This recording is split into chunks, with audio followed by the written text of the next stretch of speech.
Alright, what's up guys? NinjaDeathStrike here, bringing you another Magic the Gathering tournament report. I went to my local game store for Friday Night Magic last weekend, and FNM's probably as much as I'm going to do right now. Like I said, I don't really want to travel to play too much, so maybe if there's like a Star City Open really close to me or something like that, but mostly these are going to be FNMs.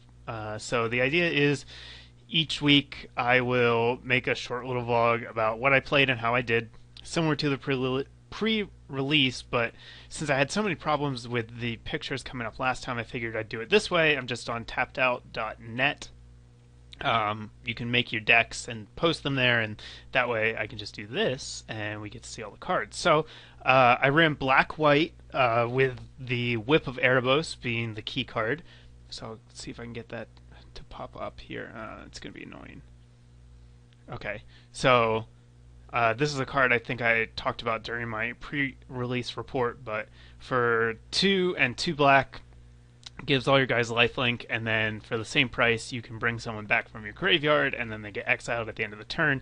So my deck was kind of based around trying to abuse this, with the obvious candidate being Obsidat Ghost Council. So Obsidat has a really neat interaction with this card where even though the whip makes you exile something at the end of your turn, Obsidat can actually exile himself. So you can actually get it so that Obsidat exiles himself before the whip exiles him, and that way the next turn he comes back, because as part of his ability he comes back from exile every turn. So you can actually bring him back from the graveyard if he dies with the whip, and then use his own ability to exile him and then get him back for good, which is really cool. So that was the main theme behind the deck. That's why I had 3 Obsidats and 3 whips.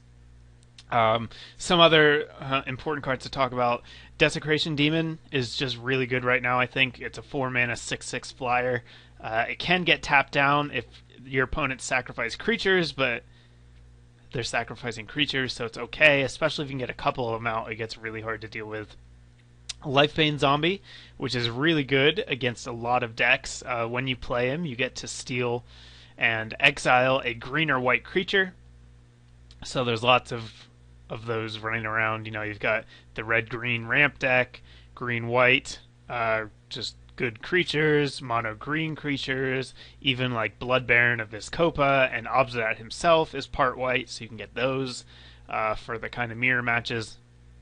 So this is a really good card. It did pretty well for me. Next we have Nightveil Spectre, which is a 3-mana 2/3 flyer, and then when he does damage, you can exile the top card of your opponent's deck, and then you can play those cards. So this guy is basically in there to help against red aggro. 2/3 body is pretty hard for red to get through. Unfortunately, it does die to Lightning Strike because it only has 3 health, and that's what happened to him most of the time he came down. So and then finally, our last creature was Tithe Drinker, which is another card meant to help deal with the fast red aggro decks. It's a 2/1 with lifelink, so it gains you some life. It has Extort, so it's not completely irrelevant later in the game, but it also dies to Lightning Bolt, which was a problem. Looking over the rest of the deck, I don't really need to show you the land. Some removal. We had 7 removal spells. Doomblade is just good cheap removal. Hero's Downfall because it kills planeswalkers as well. Black normally has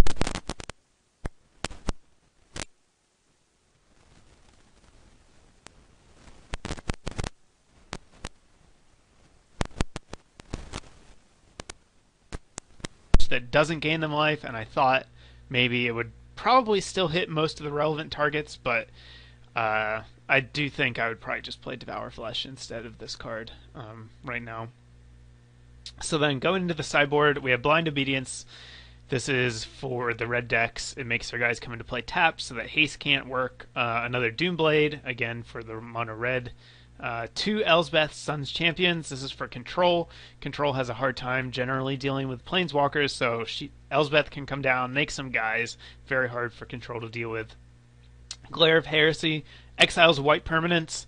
There's lots of really good white permanents like Elsbeth. It exiles too, so it can also kill the white god if you need it to. It gets rid of non-creatures like Detention Sphere. It can get rid of that, so then you can get your stuff back. Really good sideboard card for anything playing white. High Priest of Penance. This is another card I had in for the aggressive matchups. He's just a 1/1, but if you deal damage to him, even if it's with a burn spell, he gets to destroy one of your opponent's cards. So I actually liked him a lot. I wish I would have had him main board instead of Tide Drinker, but what can you do? Sin Collector for control. He steals their spells. Since they don't play a lot of creatures, he's really good. He normally hits something. And then 2 Thoughtseizes. I had 2 main board and 2 sideboard. Again, Thoughtseize is good in almost any matchup except probably against mono red. But it's really good against control because it gets their spells out of hand, especially their counter spells, so that way you can actually resolve your spells, which is nice. So anyhow, let's get into the report, how I did. We played 4 rounds. Round 1, I got paired against green-white aggro, which actually just won the Star City Games Open. The deck I played was pretty similar to that one. Use the Lion, use Loxodon Smiter. Just guys that were above the curve, and above the curve means if I'm going to pay, usually if you pay 2 mana, you get a 2/2 guy, like that's the average. So with these guys, you pay 2 mana, you get a 3/3 guy.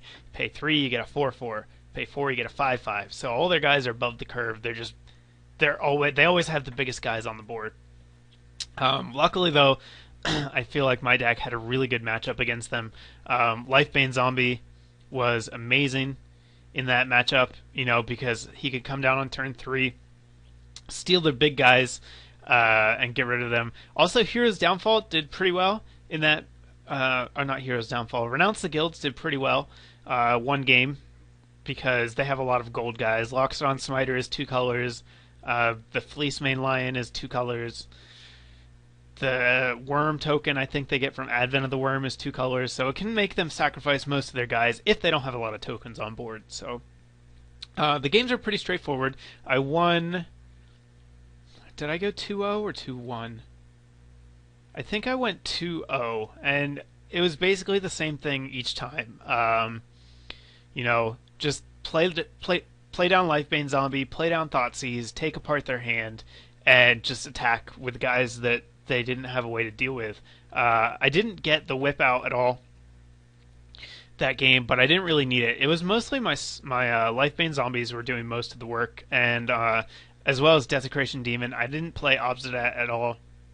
But the combination of Lifebane Zombie stealing the guys out of their hand and Desecration Demon making them sacrifice guys on the field, it was just too much for him to handle. So one of my better matchups, to be sure, and I did end up with a win 2-0 there. So that was good. Round 2, I played against Red Deck Wins. Red Deck Wins is just little red guys and burn spells, and it's always really good at the beginning of a format. And in this match, I went 2-1. So 1-2. I'm sorry. I ended up losing the match. Round 1. Let's see what happened. Round 1. He got off to a pretty quick start. He got a couple of Ash Zealots, which are 2/2 haste first strike, which was hard for me to deal with. Tide Drinker is in here to kind of kill those guys, but because I had first strike, it meant that it got to kill Tide Drinker before Tide Drinker got to do damage. I also got Night Veil Spectre down, 1 or 2 Night Veil Spectres, but they immediately got hit with Lightning Strike. And so I just couldn't quite get my guys on the field fast enough. I didn't see any Desecration Demons. I didn't get any Obsidat. I might have gotten to play Obsidat right at the end, but it was too late by then. And as well in this match, I had 2 whips in my hand, and they were just dead cards against Red Deck, because you can't take a whole turn to play down the whip when you don't have any guys on board, because they're just killing you. So I was just too slow the first game. I couldn't keep up. In game 2, I brought in all 4 High Priest of Penance. I brought in... Is that the only thing I brought in? And the Doomblade as well. I don't think I brought in the Blind Obedience, because it was only Ash Zealot that I needed to worry about having haste. So I couldn't quite find room for it, though I probably should have taken out some whips to bring it in. But game two, High Priest of Penance really did some work for me. I got one down turn two, which is when you want this guy against red, and once he's there, he's just a pain in the butt to deal with, because if they attack in, he's going to kill something. It doesn't matter how big they are. They can't use any, they can't use Magma Jet, they can't use Lightning Strike, any of those red spells that just deal damage to a creature, they can't use those because that'll still trigger him. And so my opponent was really weary about attacking. He actually didn't attack for 2 or 3 turns.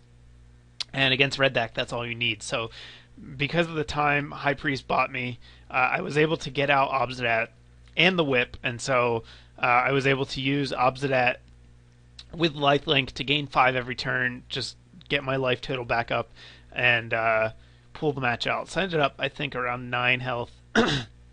He was hitting me for quite a bit, but eventually he had to start chump blocking with Obsidat, and I just got enough life to be able to take him out. So I won game 2.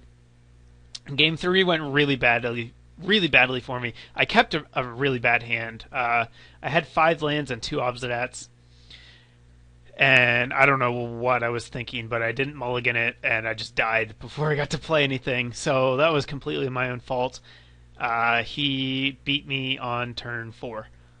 So he played, it was turn 2, turn 1, Rakdos Cackler, turn 2, Burning Tree Emissary, which lets him chain guys. So he played Burning Tree Emissary, Ash Zealot, and then turn 3, he just attacked, and then he had Fanatic of Mobius, which does damage when it comes in based on how many red guys he has. So I was dead on turn 4, and I didn't get to play anything.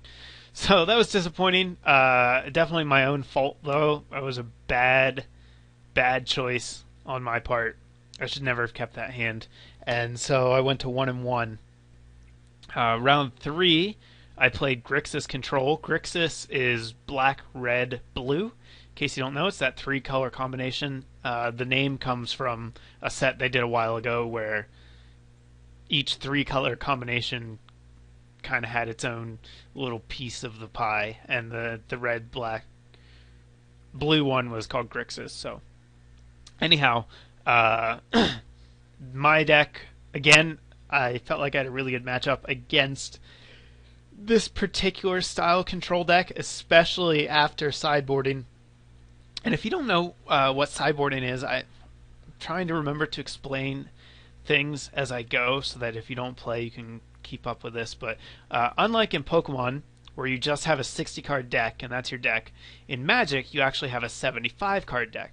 You have 60 cards, main deck, and then 15 extra cards. And because all of your games are best of 3, after the first game, you're allowed to switch cards in and out. So you can actually change your deck around depending on what deck you're facing, which makes deck building a lot more skillful, because what you put in the sideboard can make or break your deck. So anyhow, with this particular deck I was facing, after sideboard, I had really, really solid answers to him, especially because of the red aspect. I had Desecration Demon and Obsidat, who were both bigger than all of his burn spells, so he wasn't going to be able to kill them with red spells.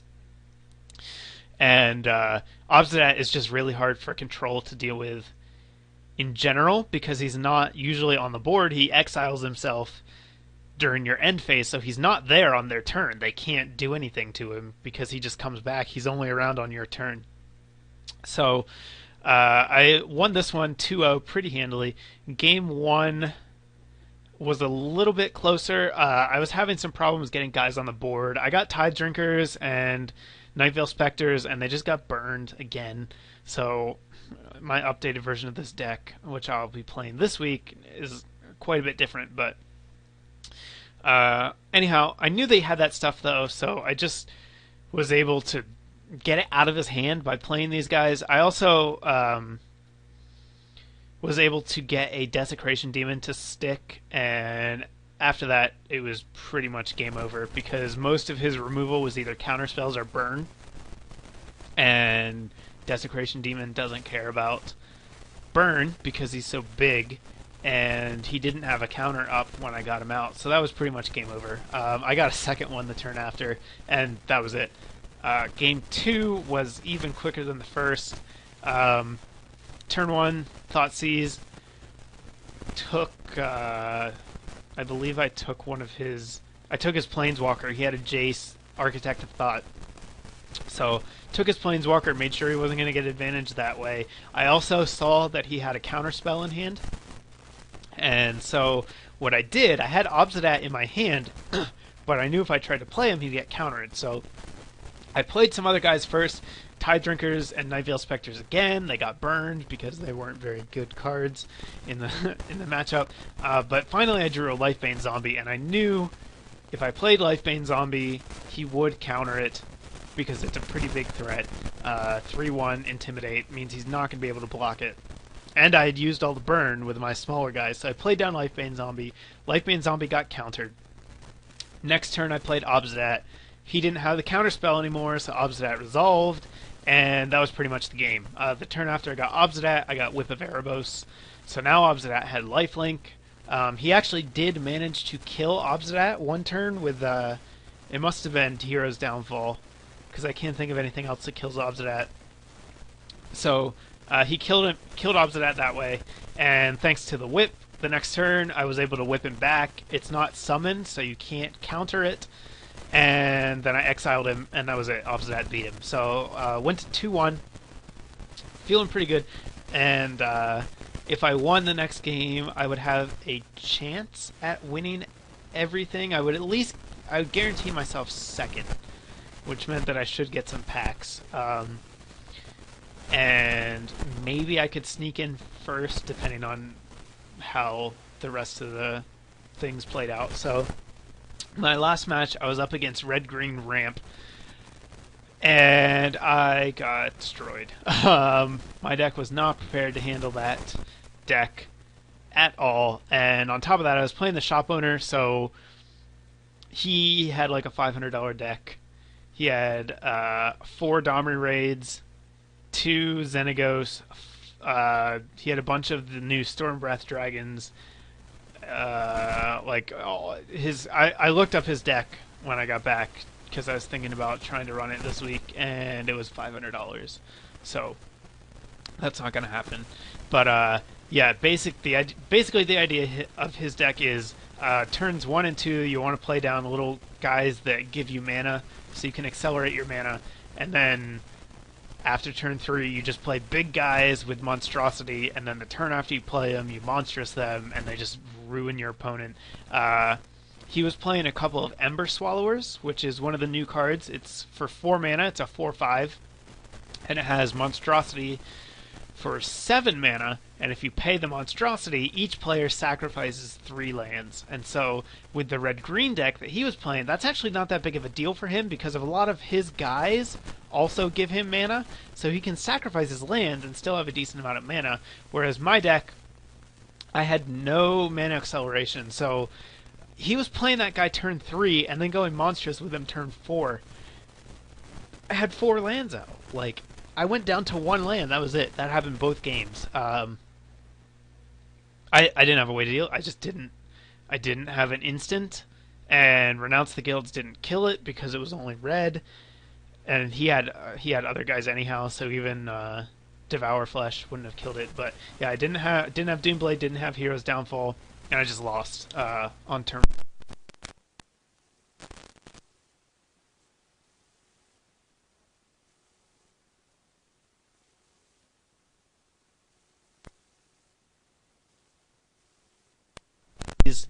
And he had Domri Raid, Xenagos the Reveler, and Stormbreath Dragon in his hand. No, he had Domri Raid was out. He had Xenagos and Stormbreath Dragon, and I opted to take the Dragon when I should have taken the Xenagos, because once he got 2 Planeswalkers down, it was too much for me to deal with, and I just couldn't do it. And my deck was slower, so I didn't even have any way to pressure them, and he just won off the advantage of that. So anyhow, ended up going 2-2. I think I ended up in 3rd because my only losses were to 1st and 2nd place. But yeah, didn't get anything. I got a promo card, which is cool, I guess. But Uh, kind of disappointed, but it was certainly my own fault, especially against red deck wins. I think I could have won that matchup and then put myself in a better position, uh, not needing to play against that red green deck. On top of that, I only played one control deck, and I felt like my deck was best equipped to deal with control. I expected a lot of control players, and there were quite a few. I just didn't get paired up with any of them, except for the Grixis control. But there was a blue-white control, there was a blue-black control, and an Esper control, and I didn't play any of them. So that was too bad. Gonna change the deck around. Gonna try it one more time this week. So I'll let you know how that goes. I'll be back with the updated list after I play that. And yeah, thanks for watching, guys. Thumbs up if you liked the video. If you played FNM or played at a Pro Tour qualifier or anything this weekend, let me know in the comments what you played, how you did. I'd love to hear your thoughts on the metagame right now. And stay tuned. As always, I'll have more coming your way shortly. Later, guys.